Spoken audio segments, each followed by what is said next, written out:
अगर आप नोएडा के सेक्टर 150 में फ्लैट लेने का प्लान कर रहे हो तो ये वीडियो आपके लिए बहुत इंपॉर्टेंट है। सेक्टर 150 के दो की पार्सल्स थे, जिसमें से SC02 लोटस ग्रीन से linked land parcel approximately 296 acres में रिजर्व था।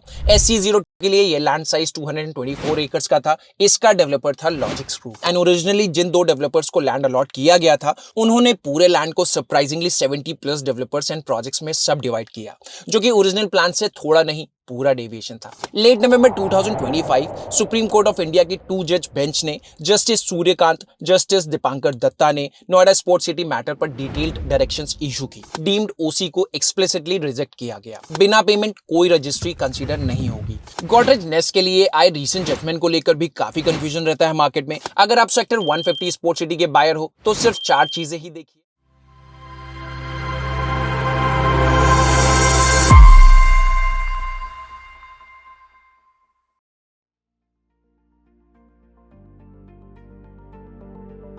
अगर आप नोएडा के सेक्टर 150 में फ्लैट लेने का प्लान कर रहे हो या ऑलरेडी किसी स्पोर्ट्स सिटी प्रोजेक्ट के बायर हो तो ये वीडियो आपके लिए बहुत इंपॉर्टेंट है। Late 2025 Supreme Court of India ने नोएडा के स्पोर्ट्स सिटी प्रोजेक्ट्स, खासकर सेक्टर 150 को लेकर एक लैंडमार्क और हाईली कंडीशनल डिसीजन दिया।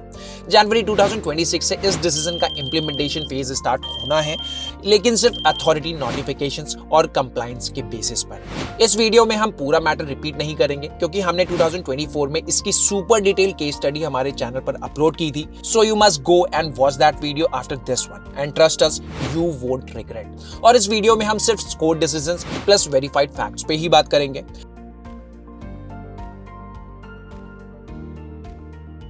नोएडा अथॉरिटी ने 2007 में स्पोर्ट्स सिटी स्कीम इंट्रोड्यूस की थी। पॉलिसी का डॉक्यूमेंटेड इंटेंट ये था कि real estate plus sports infrastructure का इंटीग्रेशन होना। Major land portion sports facilities के लिए रिजर्व्ड है, which was approximately 70% of the entire land. Limited residential and commercial development allowed था, that too within 30%। Developers को लैंड कंसेशनल टर्म्स पर allot हुआ, वो भी 1/3 ऑफ द ओरिजिनल प्राइस, लेकिन स्ट्रिक्ट कंडीशंस के साथ। सो स्पोर्ट्स इंफ्रास्ट्रक्चर ऑपरेशनल नहीं, एक बाइंडिंग कॉन्ट्रैक्चुअल ऑब्लिगेशन थी।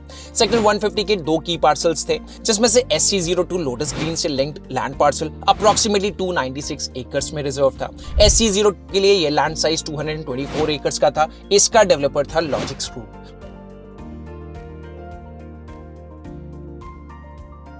बाद में स्पोर्ट्स रिलेटेड फैसिलिटीज में कोई डेवलपमेंट ना होने की वजह से स्पोर्ट्स सिटी का पूरा पर्पस ही डाइल्यूट हो गया एंड ओरिजिनली जिन दो डेवलपर्स को लैंड अलॉट किया गया था उन्होंने पूरे लैंड को surprisingly 70 plus developers and projects में सब डिवाइड किया, जो कि ओरिजिनल प्लान से थोड़ा नहीं पूरा डेविएशन था। फिर एंट्री हुई CAG की 2021 में।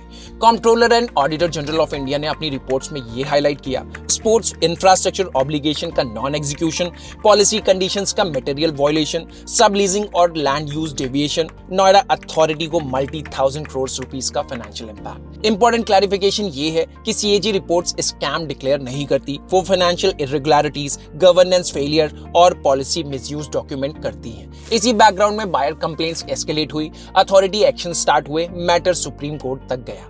Before we move ahead in the video, we'd like to mention that अगर आप नोएडा एक्सप्रेसवे लग्जरी मार्केट के रेगुलर डेटा ड्रिवन अपडेट्स चाहते हैं तो हमने उसके लिए एक व्हाट्सएप ब्रॉडकास्ट लिस्ट बनाई है। Twice a week short share worthy insights. Screen पर नंबर है, सिर्फ हेलो भेजिए और लिखिए #नोएडा लग्जरी अपडेट। और हाँ, चैनल जरूर सब्सक्राइब कर लीजिए।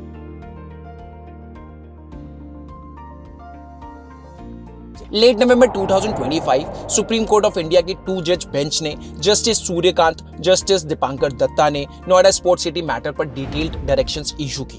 कोर्ट के सामने ये रिवाइवल प्रपोजल प्रेजेंट किया था LGCPL यानी लोटस ग्रुप की एंटिटी, जो कि SC02 लैंड पार्सल से लिंक्ड है। और कोर्ट ने प्रपोजल के अगेंस्ट जो डायरेक्शंस प्रेजेंट किए वो गवर्नमेंट बेल आउट नहीं, ब्लैंकेट रेगुलराइजेशन भी नहीं, बल्कि कंडीशनल रिवाइवल फ्रेमवर्क था।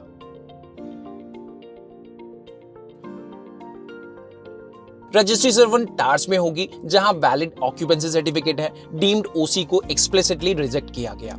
डेवलपर को एश्योर्ड यूज के कम से कम 20% पहले ही पे करना होगा। बिना पेमेंट कोई रजिस्ट्री कंसीडर नहीं होगी।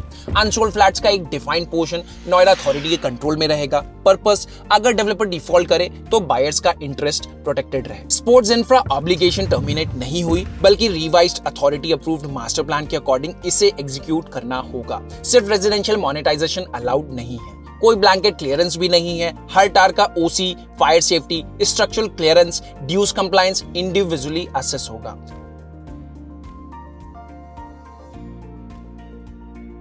गॉडरेज नेस्ट के लिए आए रीसेंट जजमेंट को लेकर भी काफी कंफ्यूजन रहता है मार्केट में, क्योंकि प्रोजेक्ट को फॉर्मली ऑक्यूपेंसी सर्टिफिकेट मिल चुका है। Fire NOC, structure approvals documented है। व्हाइट हैट क्लियरिटी ये है कि ओसी होना एलिजिबिलिटी क्रिएट करता है, गारंटी नहीं। रजिस्ट्री तभी होगी जब अथॉरिटी नोटिफिकेशन आ जाए आपके पास या टार्स ऑफिशियली अलाउड लिस्ट में इंक्लूड हो।